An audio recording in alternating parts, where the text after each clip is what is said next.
According to the National Geographic, ocean plastic is estimated to kill millions of marine animals and seabirds every year. And scientists predict that by 2050, plastic will outweigh the number of fish in the entire ocean.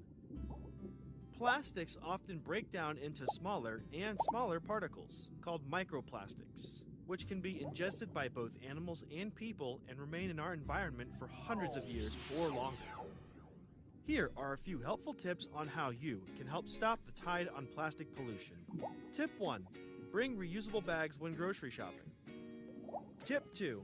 Avoid using plastic straws or use reusable straws when having a drink. Tip 3. Drink from a reusable water bottle instead of buying individual bottles. Tip 4. Tell your friends and family about the effects of single-use plastics. You can help reduce the amount of single-use plastics by spreading the word and going green. For more information and to take the pledge, visit reduceyourusetambabay.org.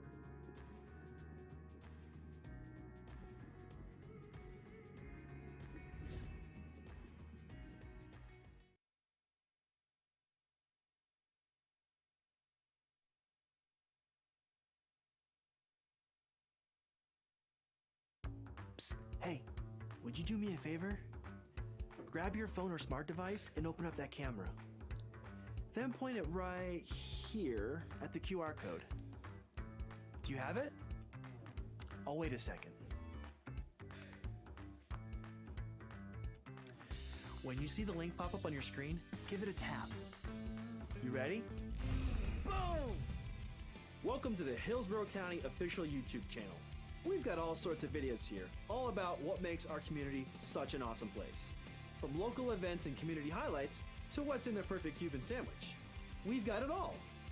We're always adding new things, so while you're here, be sure to subscribe and hit that notification bell so you'll never miss a new video.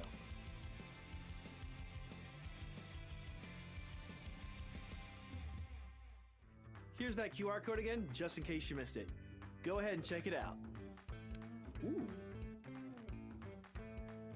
This must have fallen out of that video.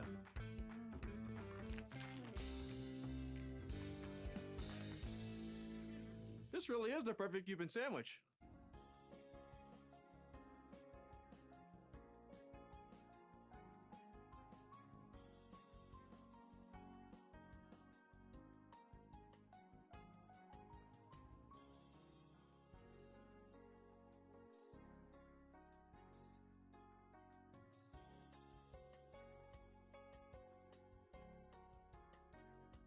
These are the jobs you may not see every day, but just know we're working hard to make Hillsborough County a better place to live, work, and play. Subscribe to our YouTube page for more great county-related videos, only on HTV.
Good morning.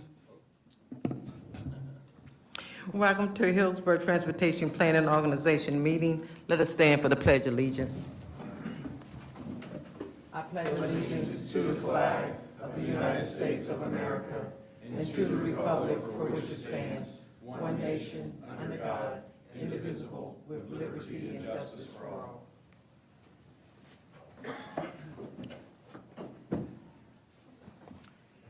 Gail, could we have a roll call, please? Commissioner Myers? Here. Mayor Ross? Here. Commissioner Owen? Here. Commissioner Wastel? Here. Commissioner Cohen? Here. Commissioner Kemp? Here. Councilmember Clendenin is excused. Councilmember Hurtak? Here. Councilmember Maniscalco? Here. Mayor Kilton? Here. School Board Member Rendon? Here. Charles Klug? Here. Gina Dew? Greg Slater? Here. Scott Drainville? Here. Planning Commissioner Joseph? Here. We do have an in-person quorum. Okay, Councilman Clendenin just walked in. Thank you. Can we have the approval of the minutes for February 6th, please? Second. We have a motion and second. All in favor of the minutes, say aye. Aye. Any opposes? That motion is carried. And we have 3 people to speak for public comments, really 2. Ms. Diane Davison, you're here. And Dr. Jim Davison, you have 6 minutes. I'm understanding Ms. Davis is donating your time for 3 minutes. Good morning. She cooks some dinner, too. Bottom line, I'm here today is because today you're going to be dealing with the Transportation Improvement Program, and next week you're going to be dealing with the major projects performance data and the state of the system. The one common denominator in all those that you're going to be looking at is a great deal of them are unfunded. And I raise that issue because this county is now at a watershed moment. I'm sure you're all aware of what's been going on over at the BOCC, and that they passed an ordinance to place the CIT tax, which is one of the new revenues that you'll be dealing with in the long-range transportation plan in November. And in that, they're going to continue the same rate at 0.5%, and it's going to go for 15 years. Which means in the 2050 plan, it will only go for half the distance. They'll have to renew it again in 2041 or 2042. 0.5 did not work for the past 28 years. You're all aware of the infrastructure problems we have. It's the same rate. 2 weeks from now, they're going to be dealing with the Indigent County Health Care Fund. They have to. They've got about $400 million just sitting in the clerk of the court's fund, and they can't do anything with it except spend it on health care. So they have to decrease that to 0.25 and spend it down, which will allow, if they want to, is to petition the legislature to allow them to levy the CIT tax in 0.25 increments. They can only do it in 0.5 or 1 now. Half of the new revenues that you're going to be dealing with are going to require statute changes up in Tallahassee. So it's nothing new. It's a no-brainer. I've already talked to several of the representatives. The lobbyists could put those numbers in. It's just 2 numbers they have to add to a sentence in Legislature 212. That's it, 2 numbers. That will bring in an extra $5 billion over the next 30 years. That's Plant City, that's Temple Terrace, the city of Tampa. If you don't need $5 billion, you don't need your share, I'm sure the other cities will be glad to take it. For the county, we're talking about $3 billion. You will have enough money to fix every sidewalk, every road, and every bridge in this county without raising taxes. You don't have to raise the tax burden on the people at all.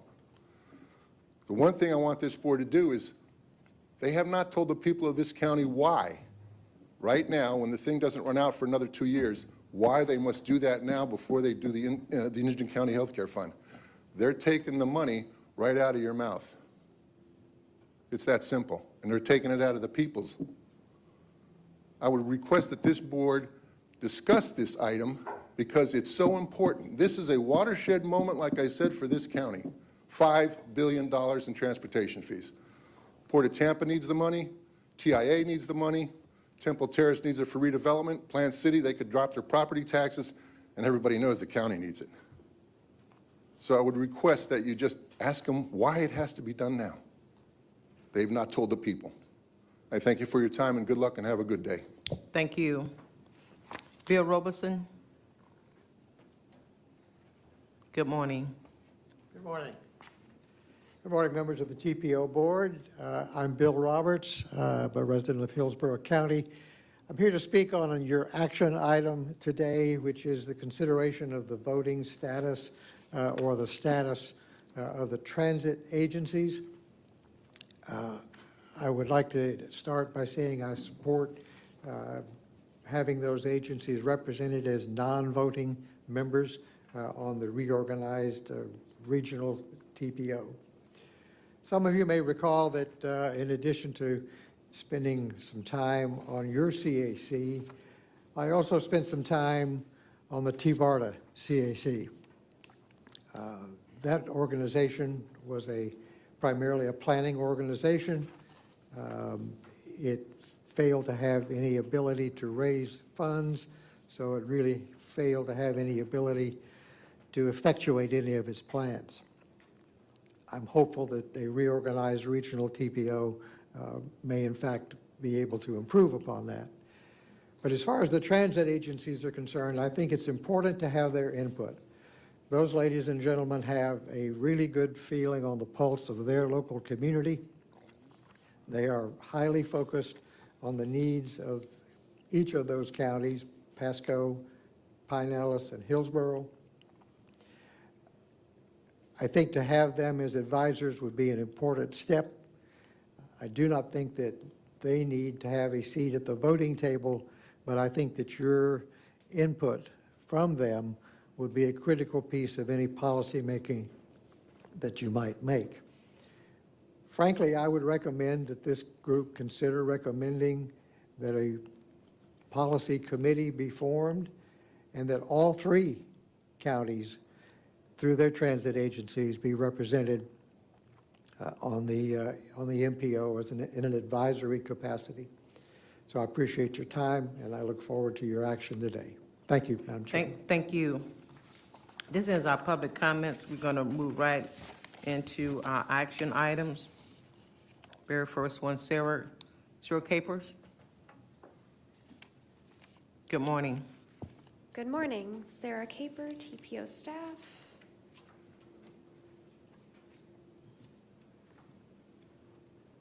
And this morning, I'll be discussing the Tampa Bay MPO Board Transit Operator Options. The purpose why we're here today is the TMA requested that staff present options for the transit operator's role, and the results of the discussion today will inform the conversations at the next TMA meeting, which is on May 17th. A little bit about the goals and expectations for today, as many of our similar conversations have happened. This is part of a bigger conversation on apportionment. Developing the consensus on that final apportionment will take time, so this won't get resolved today, but we'll be working towards resolution. And we're seeking from you today clarification on the TPO's board's position on the role of transit operators to facilitate meaningful discussion at the TMA meeting. A little bit about where things stand today. Right now, as you're familiar with, HART has an appointed official currently as a voting member on our TPO board. Go Pasco in Pasco County is part of the county government and is therefore represented by the BOCC members on their MPO. And PSTA has an elected official who is a board member serving on the MPO board. There are state and federal laws regarding the role of transportation operators, which we are considering in your options this morning. There are two major decisions that you could pick between. One is a voting member, and we'll get into that in just a moment about what that means. And the other is a non-voting advisor. Option A, the voting member. At a minimum, this means one public transportation operator, such as HART, PSTA, or Go Pasco, would be a voting member of the merged MPO. This would provide a direct public transportation operator voice on the merged MPO. There are options for what this could look like, such as a voting member being an elected official, like PSTA today, or an appointed official, such as HART today. There are other considerations, such as having one seat per operator or a rotating seat that could be considered. Option B is a non-voting advisor. The public transportation operators could provide a similar role as FDOT District 7 Secretary, Secretary Gwynn, does today through acting as an advisor. This would allow the public transportation operators to communicate freely with the voting board members, similar to Secretary Gwynn today. An appointed official or staff, such as a CEO or planning director, could serve in this role. And there are options here as well, such as one per county or a rotating seat or some other arrangement. The recommended action we're seeking from you today is to discuss the benefits and challenges of each of these options and select a preferred option for the transit operator role to inform the discussions at the TMA meeting. A little bit more on what's coming. So at May, at the TMA meeting, we'll continue the discussion on apportionment. The role and of the Aviation and Port Authorities already started, so that may continue, along with discussing the role of transit operators. And then in September, we anticipate the discussion at the TMA will begin talking about the role of small cities. And now I'd like to open it up for any questions or discussions. I'm happy to answer any questions you may have. Thank you, Commissioner Coyne. I'd just like to ask a question of our TMA members.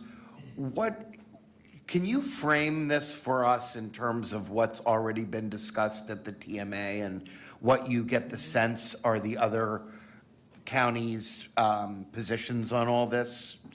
Has there been discussion yet?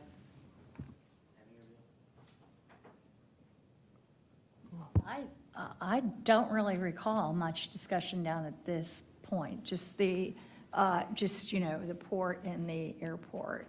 I don't know if somebody else does. That's correct, Commissioner. We haven't, at the TMA, we haven't had discussions about the role. This is, there's no backdrop here for this discussion here today. The meeting in May, which by the way I'll be absent for, that will be the initial discussion on this topic. I remember from our last discussion about this that there was a leaning towards sort of a medium-sized board, correct? That was where this was going? Yes. So I'm just wondering,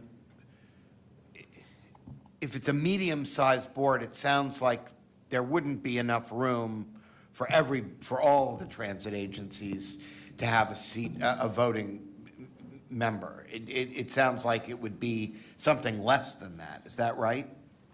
Is that your sense? I didn't get the sense that the medium-sized board was a done deal with them. Okay. I got the sense that their initial thoughts were a medium-sized board, but that was before we talked about the port and the airport having seats. So we really don't have much to go on here. No, We're sort of we don't. starting from scratch. I think the board size discussion is still on the table. I don't think they were, and we indicated to them that we favored the larger size board, but primarily because we were concerned about their ability to be adequately represented. So it wasn't so much that we wanted 25 people, we thought it would be to their benefit. So, but they were receptive to that idea. There was a lot of discussion, but I don't sense that they were dug in on the board size. Okay, Commissioner Kemp? Yeah, I also had the sense of the larger size board was desirable because we have like 16 and they, I don't know, 12, somewhere like that. And if you're trying to merge the 3 counties and do it with less than 25 plus, you take the airport and the port as 2 of those, then you're at 23. And as we all know, they have, both Pasco and Pinellas have lots of different jurisdictions that want to be heard and represented, and that won't be possible. It isn't even possible for them now. So I'll also reiterate that I thought the larger board was more the direction, right to the limit, but not necessarily the only place we could go. But in terms of this, I think it's, for one thing, it's, again, structurally different in Pasco than in Pinellas and Hillsborough. Pinellas and Hillsborough being the only 2 transit agencies in the state that are not county departments. And Pasco is. Pasco has a more the model that Miami-Dade and Broward and Palm Beach and Gainesville, Tallahassee, Sarasota, any place you think of would have. So as they said, that would already be kind of represented by, in terms of that, anyone on the board there. But what you wouldn't get either in, if we don't have some position like this, you don't have the subject matter expert. And I think that that's what the transit agencies bring to the table as a subject matter expert, not the elected representative. They're not out there and hearing from constituents all the time about what road project or what issue or where the sidewalk is broken or hasn't been fixed for 35 years, you know? So I mean, I would just say clearly, and I've been on this the whole time, saying the subject matter expert non-voting is a need and a desire to take part, but we need our elected representatives there to give voice to people, and we're imbued in that all the time, hearing from constituents about road projects and those issues. And so I feel very strongly that it should be, you know, non-voting, but there to contribute. But they don't even necessarily hear, they can opine on how these would maybe affect different bus routes and things, but not really hearing, they're just not there to represent people, and they can bring that expertise. Thank you. Councilwoman Hurtak. I agree with my fellow TMA members. I mean, I think it seems like we're leaning toward the larger board. That's the sense I've gotten from the discussions. It's not that we're not opposed to the medium size, but it just seems like everything that we've talked about has centered more on a larger board. I think that we should absolutely have the transit groups represented. I don't know if that means that they rotate, but I think it sends a very strong message if we don't have them as a voting member that transportation is not a priority for these 3 counties. I think that just a subject matter expert that doesn't have voting power basically says transit isn't as a priority. If we're gonna allow both the airport and the port, who have tangential interest in roads as for people and goods, but literally the transit agency's job is to move people on these roads. And I think if we don't give them a voice at the table, a voting voice, we'll be doing a grand disservice to the communities, and it will hamper our ability to move forward at fighting, as we already are, for transit funding and focus. Thank you. Councilman McClendon. Yeah, different take on this. I've been observing and participating in just a year and watching the behavior of the TPO and the practical application of each individual's role here. What I see is our transit subject matter experts really do perform that role here. Even though they have a vote, 99.9% of what they bring to the table was bringing up issues that involve their areas of expertise, not necessarily the broader transportation issues that we discuss and policy type of things we discuss, but the impact, and rightfully so, the impact that it has specifically in their areas of work and expertise. I'm very much a fan of Secretary David Gwynn and his role that he's played as someone that we can go to. I've actually been concerned about having the folks that are not elected and serving as these SMEs on the board because of sunshine issues, because of I think that was brought up in the presentation, because I can go to Secretary Gwynn and talk about just anything that I need to talk with him about. But if it's something that's going to come before a vote, if I have one of the offline conversations with any one of these experts, I'm violating sunshine. So if we were able to, and again, when in the role of a voting, I do think it's just, I have an idea that this is something that probably is something that is inherently elected, but subject matter experts, and if we had subject matter experts, we literally could have everybody represented on this board that, that is not voting, so we could have we don't have to restrict us to having just one guy or one woman representing all the organizations. We could bring everybody to the table to be there for us so that when we have issues, or they can highlight if they see us going down a rabbit hole that would negatively impact the infrastructure they represent, they could be there at that board to say, whoa, whoa, whoa, have you considered this? And we can have that open and honest dialogue. But I feel that with the size of the board, how we put this thing together, I think it would be important for us to designate these folks in their roles as SMEs, subject matter experts, represented on the board as non-voting members, have them all there, because, and I think there's probably folks out there, and as we look at Pinellas and Pasco, there's subject matter experts in those counties we probably need to bring on board as well that represent their interest in those areas of expertise. I'd love to replicate again what we see here with Secretary Gwynn, and replicate that with everyone else. Thank you. Thank you. Commissioner Woolster. Thank you. One unique thing about the Hart member, Commissioner Joseph is the only volunteer on the board. He just must love pain. He's the only one not paid to be here. And the Hart board member is unique because 8 to 9 of us decide his contract and his pay and how he feeds his family and supports his family. And that's an unfair position, I believe, for him to be in. He's the only one that up to 8 or 9 of us sit on that. 8 to 9 of us potentially could be representing Hart and sitting on that board.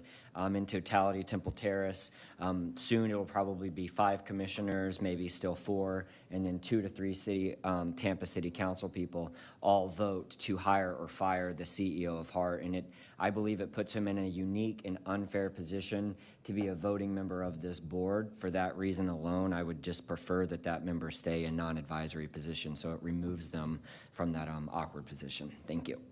Thank you. Mayor Kilton. Thank you, Madam Chair. I think there's just so much still up in the air. That flexibility is the key here. I'm just coming in with some of the conversations from today, and we're going to be in the same discussion when we get into the small cities as we are right now and what that representation looks like. And I think the size of the board is going to determine a lot of this as well. So I don't know if it looks like a non-advisory role where they're at the table, if it's a policy committee.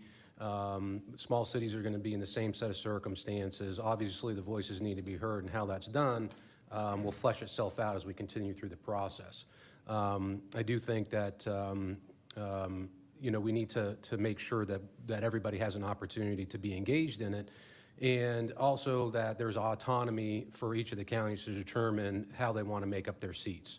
So, for example, if Pasco says we want our person on there because it's important to us, then we should allow them to do that, and vice versa if it looks that way for our group, because different needs for different areas, and I think the more flexibility we have in this, the better chances we're going to have at landing on a spot that's going to work for everybody. So I'm not married to any one conclusion here today. I'm open to get more feedback from our partners in this and see where they land. So I don't have any one particular position to take on it today. Okay.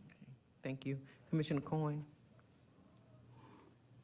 A lot of excellent points that were just made by everybody, and I find myself agreeing with them. And then I would just add a couple things to what's already been said. First of all, is that it seems to me that if the transit agencies vote, the vote's going to come at the expense of the elected officials from the counties. We've I think agreed about aviation and port going off the top, but any more would start eating in. And I think to your point, if one of the counties decides that they want one of their seats going to them, they certainly have the ability to do that. The second thing, though, is that what concerns me, building on what Commissioner Kemp said earlier, if you had a situation where you had one rotating seat, essentially, when Pasco got it every third year, their Board of County Commissioners would have an additional vote because of the way that they're structured. They would never agree to something where just Pinellas and Hillsborough rotated back and forth with that seat.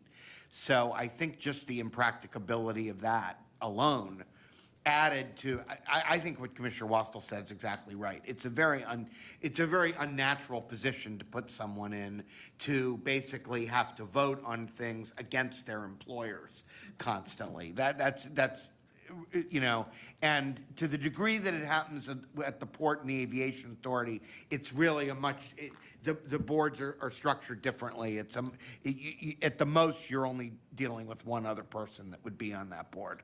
So I tend to think that the non-voting participation makes more sense in this circumstance. I do want to remind everybody that we talked about perhaps having the expressway authority inside of our piece, but that was different than this is. Thank you. Mayor Ross. Oh, I'm sorry. Yeah, real fast. So it sounds to me like we're kind of almost creating a third option. There's two options for today for the motion, for what the recommendations are. Could you say those again real quick? Sure. So the two different options are a voting member or a non-voting advisor, and we've evaluated these based on state and federal regulations regarding the role of public transportation operators. Okay, so I'll move for, well, go ahead. Mayor Ross, you can speak. If you want to speak, go ahead.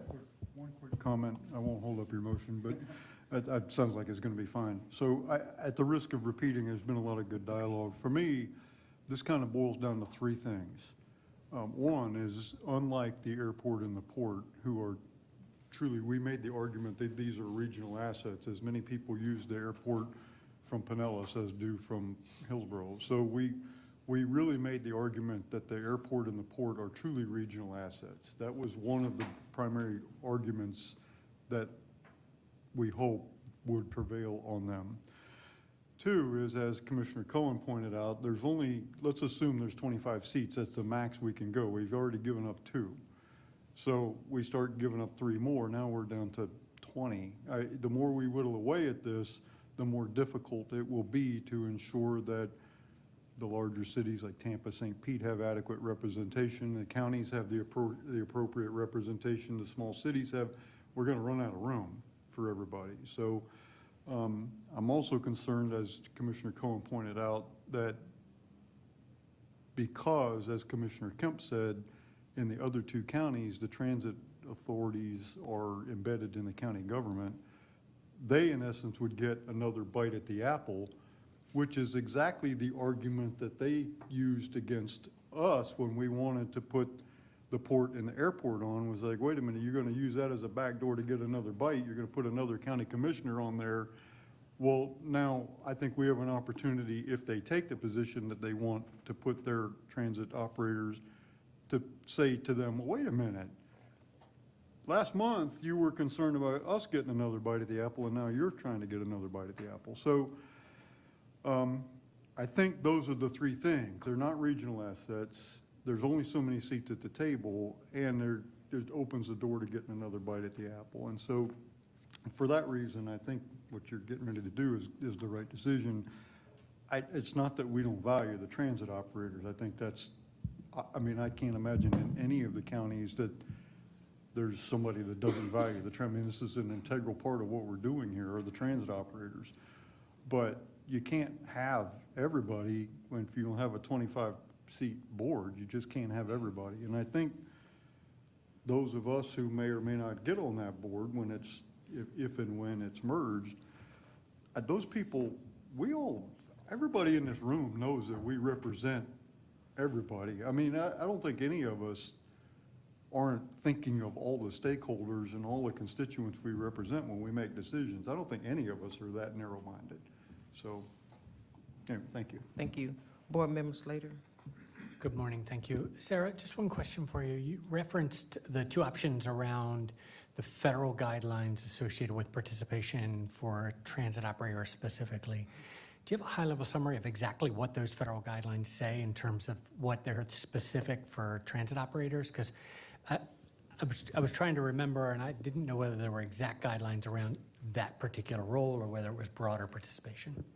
Sure, and there are guidelines in U.S. Code and in Florida statutes. So in U.S. Code, the structure discussion talks about the MPO that serves a TMA shall consist of local elected officials, officials of public agencies that administer or operate major modes of transportation in the metropolitan area, including representation by providers of public transportation and appropriate state officials.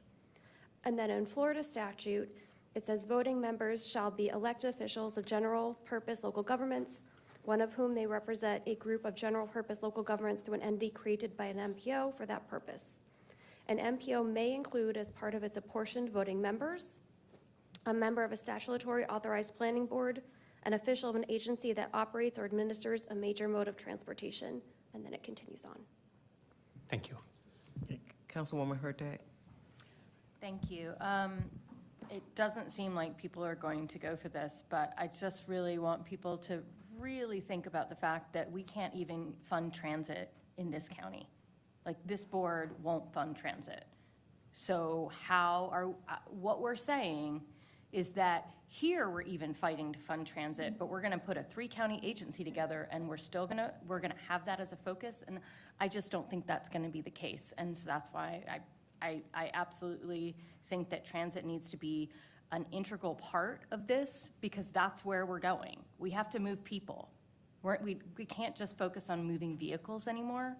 And what this says to me is that our focus is simply gonna stay vehicles, and we're not gonna think about people. Okay, thank you. We'll hear from our legal counsel. All right. Board members, just to point out a distinction between federal and state guidance on this is the federal regs don't talk about voting members versus non-voting. They don't mention non-voting advisors. For instance, it says appropriate state officials. Florida law changed so that DOT's representative is a non-voting advisor. They used to be a board member. And one of the problems that would create some sunshine problems because a lot of members wanted to be able to talk to DOT about upcoming issues.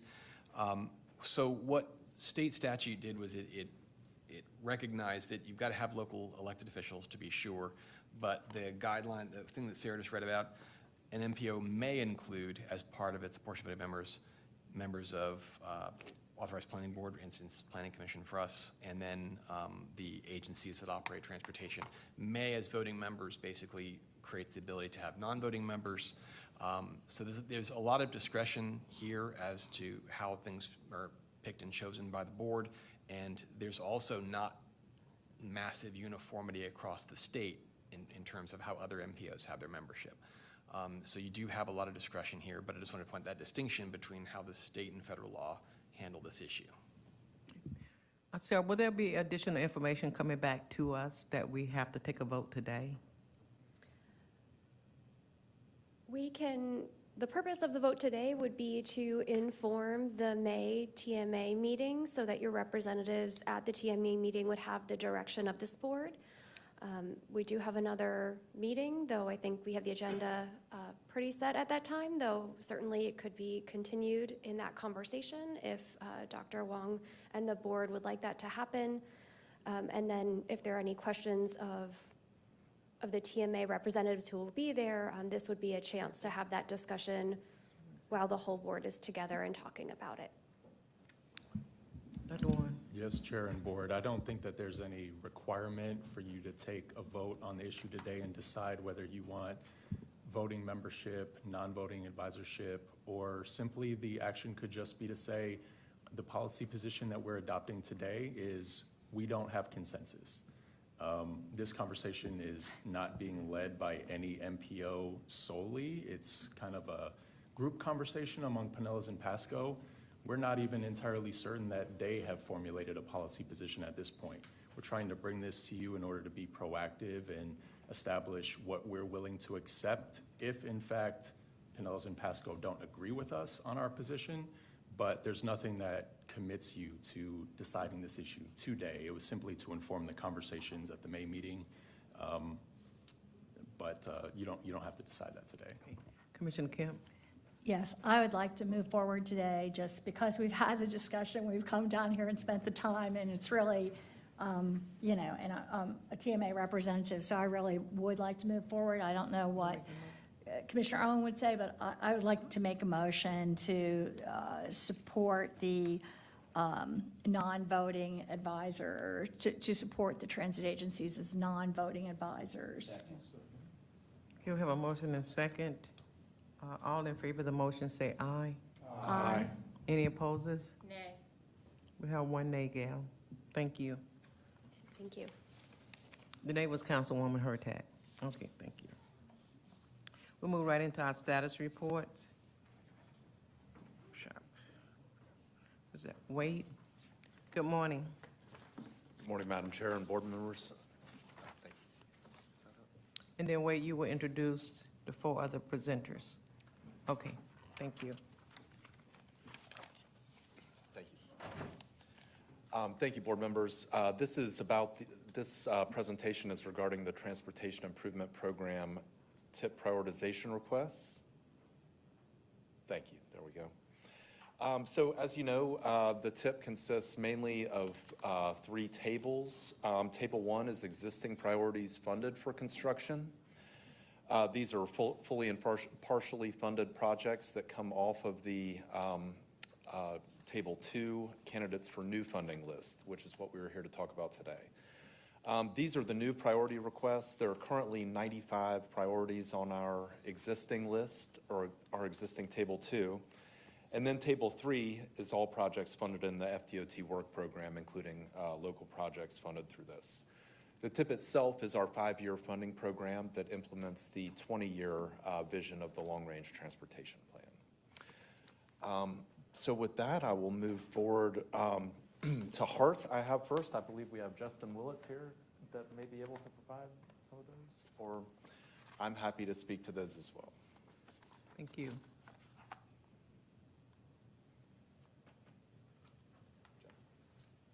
Sure, I didn't know I was up today, but I can walk you through this list. As everyone knows, our top priority is the heavy maintenance facility. That is was never meant to be a bus facility. It's an old trucking depot. Come take a tour, and I'll elaborate. Our next item on the list, the vehicle replacements, midlife overhaul. That's basically our standard bus replacement every 10 to 12 years.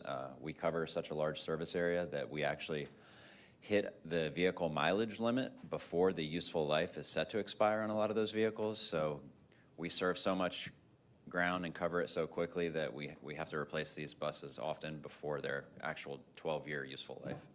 And the CEO can elaborate on that as his wheelhouse, literally. The radio system replacement is something that's very significant. We're currently procuring a new CAD EVL, which is how you get real-time information on your smartphone when the bus is going to arrive. That's going to really help with on-time performance and really modernize our system. We're currently operating a 2007 era CAD EVL. And the radio system, we're tying in with the county radio, which will actually bring all or most of the agencies under one radio system, emergency services, fire, police. So that's a big upgrade that we have to do. That's going to give us a lot better communications between our operators and dispatch and that sort of thing. The real estate acquisition satellite facility is contemplating a future paratransit operation, potentially in South or East County. The Tampa Arterial BRT I've presented on several times is a BRT project to connect downtown Tampa to the university area along the Florida Avenue corridor and Fowler. There's a lot of multi-agency coordination over many years on that project. We're still trying to identify a good grant to pursue, but the local match is still lacking here. As we all know, transit is not very well funded other than the $500,000 ad valorem, and we don't have any recurring capital funding. The bus stop capital improvements are basically the long-term vision of upgrading a lot of our bus stops throughout the service area with modern amenities, real-time information, shelters, and that sort of thing. The TECO streetcar extension is a City of Tampa sponsor project. We're working through the FTA process to get project development up and started again, to revise that project, to look at just the extension without the modernization.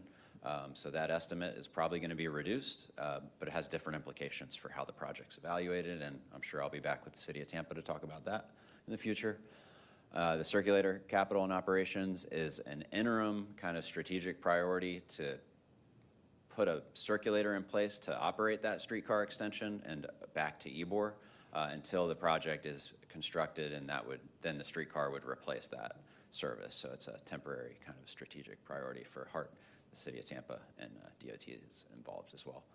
And the last on the list is the ferry project, which is still on the list, as the county was the sponsor of that project that was awarded federal funds. And that's it. I'll take any questions. Thank you so much. Yes, sir. The circulator, after the street project's done, we'll still need a circulator to get from Ybor City to the Tampa Heights, or the Brightline Station to Tampa Heights. We're still gonna have to incorporate that in, so it'll evolve. It'll evolve, yeah, I like that. Mayor Ross? Thank you, Madam Chair. So, Justin, what's the timeline on, I mean, are these projects that you intend to like percolate up the tip over 5 years, or is this is like 1 year? I mean, what's the? They're really just like the running priority list that we would like to get funding for. They're obviously, they're listed by need first, and so the needs are at the top and the wants are in the middle towards the bottom.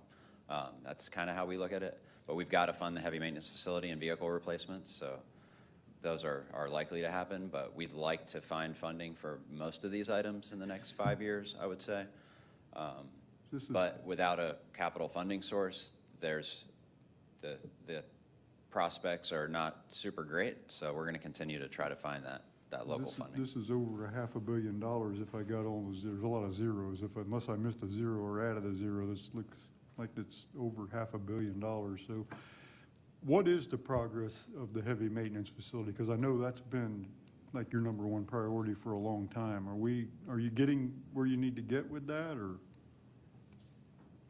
So I can answer that. So the funding is to be determined. We are putting in for the raised grants and multiple grants to see if we can, and we're working with the county to assume the property next door to us. So it is a work in progress. We don't have, where the funds are going to come from. We're looking at the raised grant to fund phase one. It's a 3-phase project. It'll be going on multiple years. I would ask the county, though, that chart that they displayed, I don't believe is the most updated.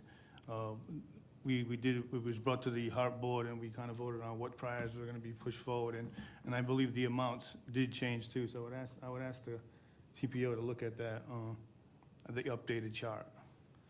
Because I believe the ferry shouldn't even have been on that. Yes, apologies. I pulled this from the agenda item that originally went to your board, but I will get the updated table for this. And I believe the amounts changed also. So you have to acquire real estate from the county to make this? It'll make the project much better. It adds another 7 acres to our existing, it's matching property up to on 40th Street. We don't need the property, but it would work with us for the future needs. So is that surplus property that the county has, or? It's actually a small maintenance facility for their non-revenue staff support vehicles.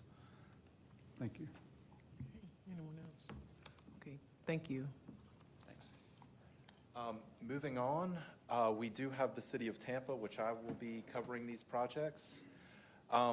So just to speak about some of the existing and new projects, in state of good repair, there were no changes or no additions in that category. There's nothing in the City of Tampa that's in good repair? Well, there are a number of existing priorities that the city did not add to this year.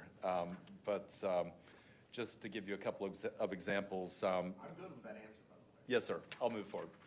Under new project requests for Safety and Vision Zero, we have Sly Avenue from Armenia to Nebraska and Waters from Armenia to Florida, and West Shore Boulevard from Gandy all the way up to Kennedy for Vision Zero improvements. There was a change in the limits of the Platt Street project. It is from Armenia to Rome right now. Moving on to smart cities, there were no changes to that, but real choices when not driving.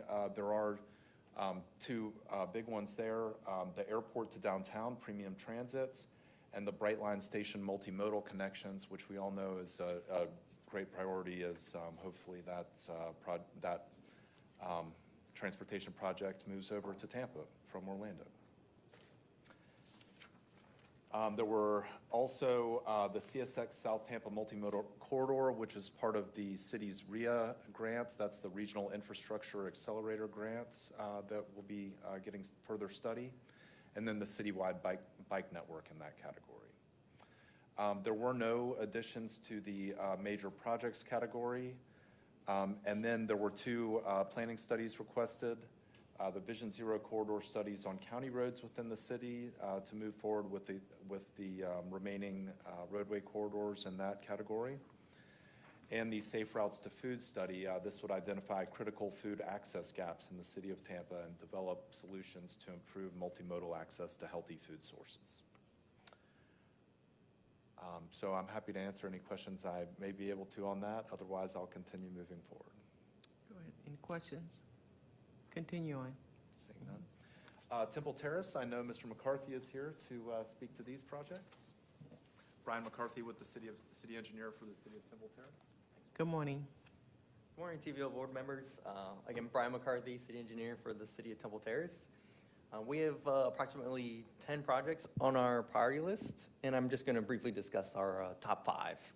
Our number 1 priority continues to be the Bullard Parkway, Temple Terrace Highway complete streets. We've been in coordination with the county as well as with FDOT regarding this project, and we hope the TPO board continues to rank this project high on the list. The next 3 priorities are related to 56th Street. With the DOT's 50th, 56th Street corridor study now complete, the city is requesting traffic or pedestrian signals at these 3 intersections. And our last priority in terms of the top 5 is a feasibility study at 122nd Avenue over the Tampa Bypass Canal. This is essentially like a roadway bridge. What we're looking for is, we feel that development has been kind of limited in this area that's between Fowler, Fletcher, and 75 because of the access, and we are hoping that a feasibility study will kind of provide us that direction on where we need to go in order to further open up this area. So thank you for your opportunity, and if you have any questions, I'll be available to answer. Thank you. All right, next up we have Plant City. I believe Frank Kogenauer is on online. Good morning.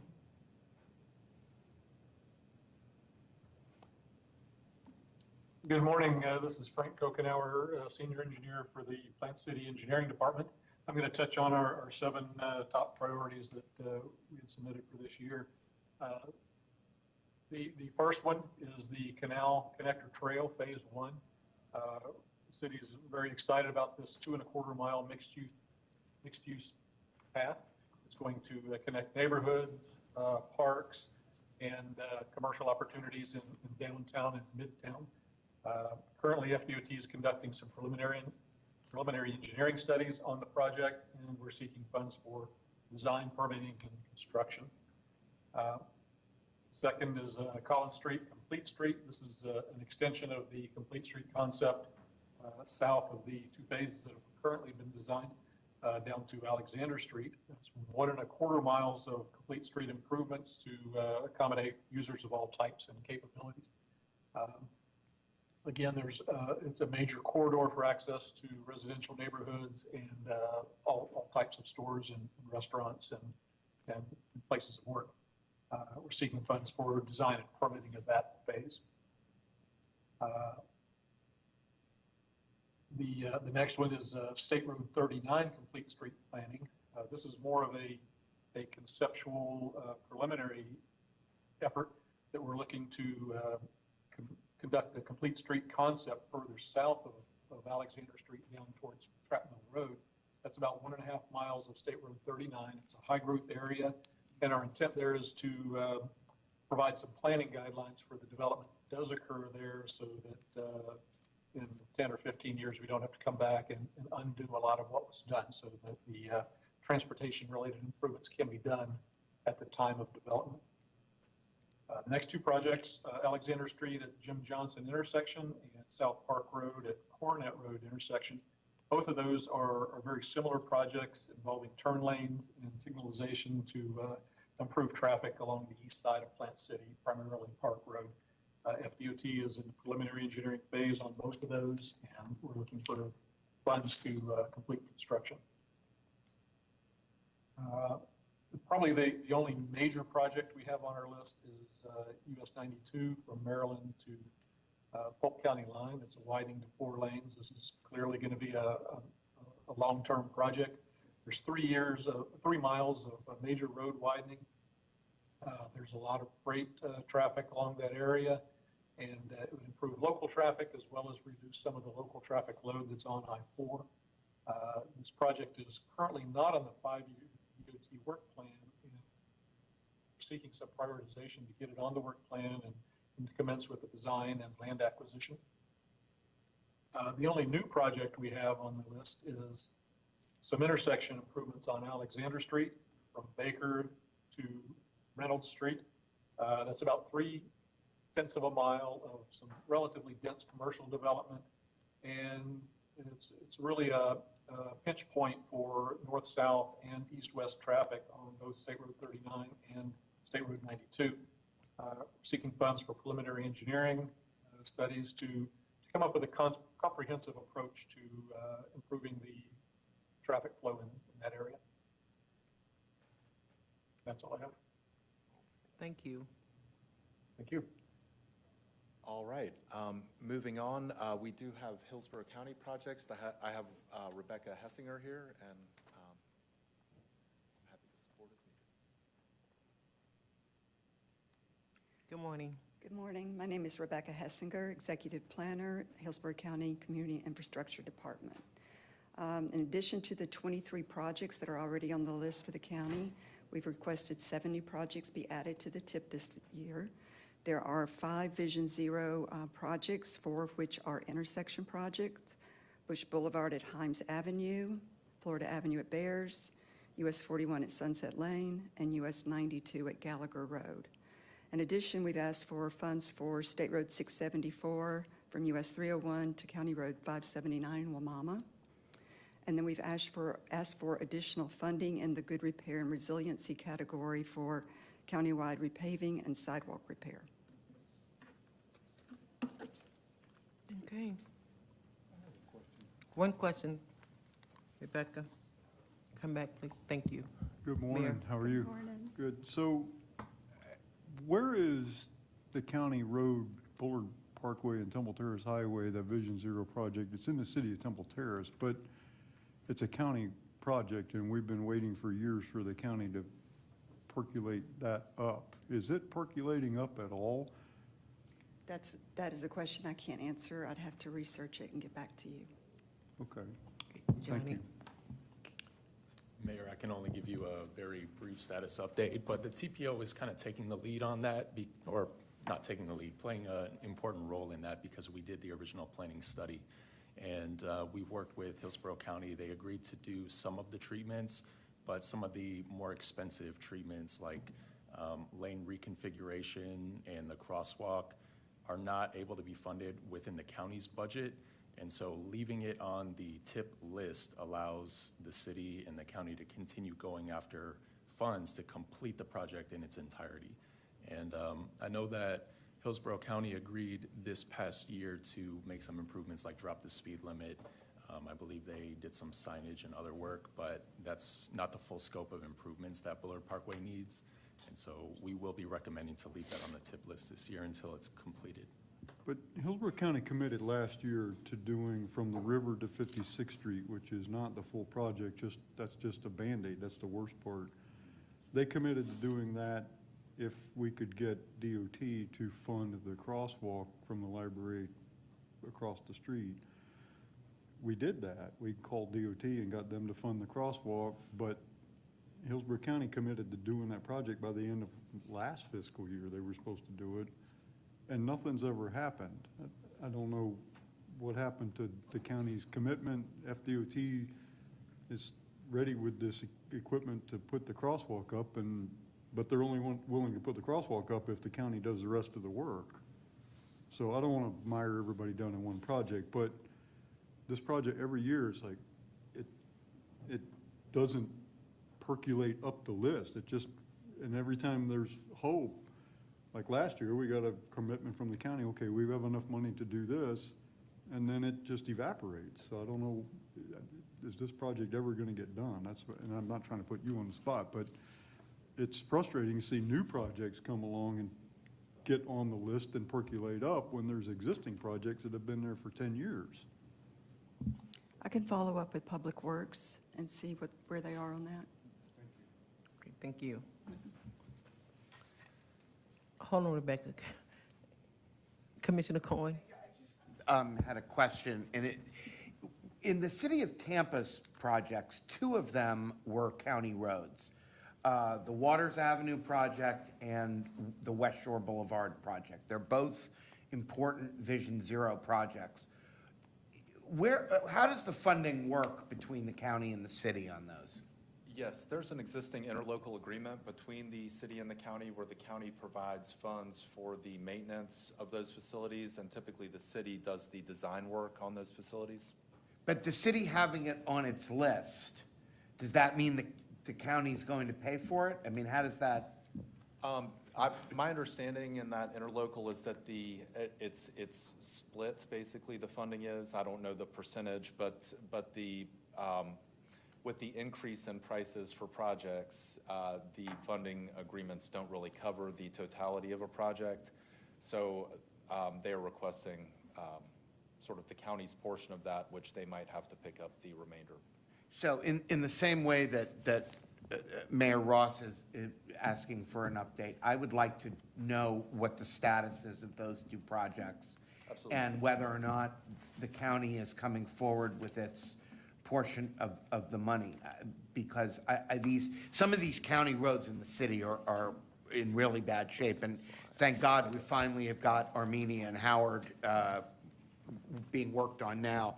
The area goes through both Commissioner Myers and my district, but that was in really bad shape, and these are too. So I want to just make sure that, because it involves both funding from both entities, that we're all on the same page with one another. Please plan and bring us an update at the next meeting, okay? Commissioner Worcester? Thank you, Madam Chair. Mr. Clark, is that something that's restricted from Sunshine for me to get more information from the mayor on? So Sunshine prevents you from interacting with a member of the same board about subject matter that is coming before the board or is likely to come before the board. So your restriction is limited to board members. It also applies to alternates, but so it depends really on the subject matter to be discussed and whether the person you wish to talk to is a member of the same board. Okay, it's ridiculous. Are we done with the presentation? Because I wanted to, is there more information to be given? No, sir. I just wanted to bring up. Thank you all. Yeah, thank you very much. As we go forward into the tip, I've brought these items up in the past, and we've received extensive briefings on them recently. We talked about the BRT expansion, which I believe could have been really good from the USF area, but that was kind of torpedoed by past actions of this board, past members, no one here. Literally, the quote of why it was torpedoed on the expansion of 275 was because they, quote, didn't want more car fumes near their house, which I believe is absurd that this board doesn't have more restrictions in place to prevent us to not remove major tip items without data-driven reasoning. And the other one is the 301 East expansion that we've received extensive safety reports on. And I've pointed out that there's the Zephyr Hills land is having 2,500 homes that have long been entitled on this side of Hillsborough County at the end of that road, several thousand more, even more on the Pasco line, which will almost certainly be impacting Temple Terrace as it comes down. And I really think that this is not me asking for something new for us to consider. These were already on the list as priorities. They should have been higher or nearing completion already, in my opinion. And as we move forward, that those are are not me asking for something new to be introduced, but us to put those back on as we move forward into the TIP process. And I will ask a member of our staff about this road. I've been very active about identifying all of the unique county-owned roads that are within the municipalities. Those are all eligible for county-wide property taxes, which we have plentiful reserves on in the county. So I will find out the specifics. If it is one of those roads, I will bring back an item to the Board of County Commissioners that we unburden some of our restricted countywide funds that can be allocated to some project that is important to you. I don't know even, can you tell me the name of the road? I don't remember it on my list. It's Bullard Parkway and Temple Terrace Highway. It's one road. East of the river, it's Temple Terrace Highway. West of the river, it's Bullard Parkway, but same road. But our city engineer would be the point of contact if you want to have your staff member talk to Brian, and I can get you his contact information. Okay, yeah, I've focused on the 27 or so that are in the city of Tampa. It's just because there's so many more there and they're so bad, but I will look at that one as well. Thank you. Councilman Clendenin. Yeah, Commissioner Wastel, I appreciate you bringing that up, and there's part of me that felt that the roads in Gaza would be fixed before the county roads in the city of Tampa were going to be repaired. There is a laundry list, and I'd love my office will try to work on that and get it to you as well, because in fact, probably the majority of the complaints we get, of course, they're in the city. People don't understand that they're not city roads, are these county roads, because they're the ones that people are driving on and commuting on to go to work. So I appreciate you helping us out with that. Okay, and let me just go back and say from the TIP, no action is required from Wade's report. We would take a vote at our June meeting, okay? So then we move right into any other questions.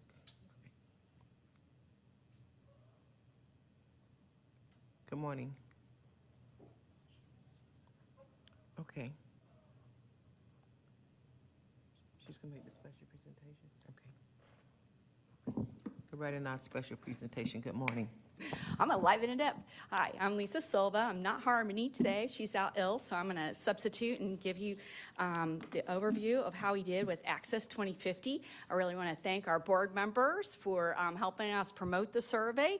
We had a whopping 4,600 survey responses, so we count that as a win. So thank you very much for promoting it. It ran from when we were here in January and telling you we were about ready to launch. It ran through April 15th.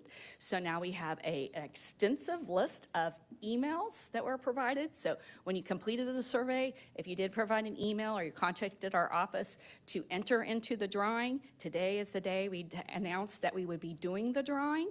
We have 6 generously provided prizes to pull numbers for today for the winners. They will be contacted by email or phone number to respond and make their selection. And then if they're not in a valid email, we move on to the next one on the list. So I'll be drawing more than 6 today in case we have some errors in that. As we were generating and completing our campaign, we had the generous sponsorship of the Zoo Tampa provide an additional ticket. So we didn't have that at the beginning and the kickoff, but we have that to fulfill on today. So, okay, so we have concert tickets, but since I'm a last minute pitch in, I did not get to provide background music from our concert providers. The number generator is here, so I'm gonna just, here in full transparency, click off some numbers so that I'll document them so that we can contact the winners. Let's see if I made sure I told you everything. We also had 20 individual tickets provided by the zoo, and we gave them out at our Waimama Festival. And so there's a lovely story about a mom who'd been wanting to go for many, many moons to the zoo, and so she won tickets for her family and got teary-eyed, so we're very appreciative of our zoo partnership. So if you don't any questions about the prizes, I'll name them. We have 2 Bad Bunny concert tickets, 2 Kane Brown concert tickets, and then 2 Tampa Bay Buccaneers 2024 tickets. a packet of Mosey tickets for a family of 4, and then the VIP Zoo Tampa experience that got added, and one $100 Publix gift card ticket. So drum roll. I have number 75 wins the first option, 183, 2241. Yes, we had 2,395 individual emails provided, so we'll be adding them to our newsletter list and helping educate the community about all of the things we do. So so that was 2241, and then 2113, then 717, and then 1239, 1209, 977, and then 795. So that should get us going, and we'll be contacting the winners later. Wonderful, wonderful. Anybody have any questions? Madam Chair, I just wanted to point out to Dr. Wong and his staff, I believe that they fully funded all of the ticket giveaway initiatives themselves internally to try and get more outreach in the community, and I thought that that was something Yes. worth mentioning. Thank you so Great much. job. Yeah, you're absolutely right.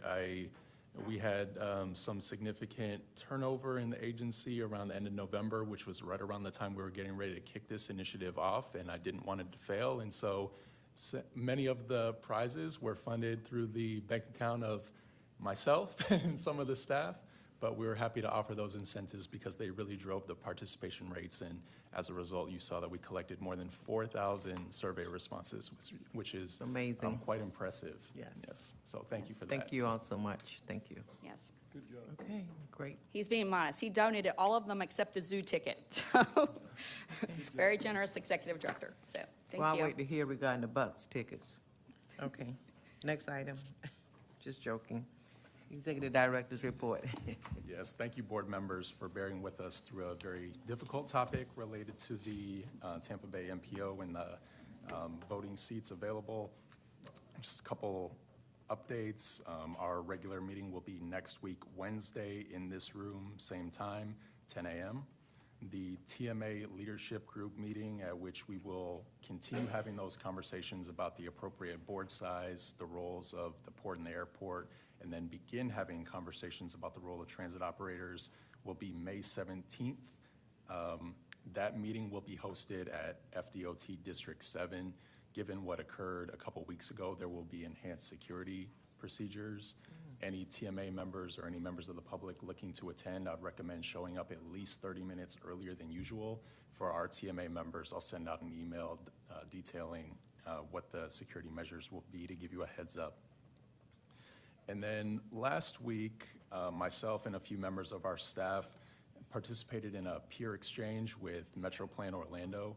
MetroPlan Orlando is one of the MPOs in the state that is regional. They cover 3 counties, including the city of Orlando. And we met with them to discuss what their operations look like and, in effect, what our operations would look like if we were to scale up to 3 counties. And so we exchanged ideas about how their TIP is constructed, how they produce their LRTP, how they scale public engagement, and how they solicit planning studies and seek to award funds to all of the entities that are competing for the limited pot. I thought that that was a very productive conversation, and you should see the results of that if we make changes to our TIP or our LRTP for the next updates. You will definitely see some changes to our public engagement because what they're doing is quite innovative. They're a staff smaller than ours, and yet they cover 3 counties. And so they really rely on digital engagement to an extent much greater than what we do. And so we're looking to adopt some of those best practices into our work. And that's it for me. Thank you. Any questions? Okay, any old business? Any new business? 11:09, adjourn. Thank you all so much.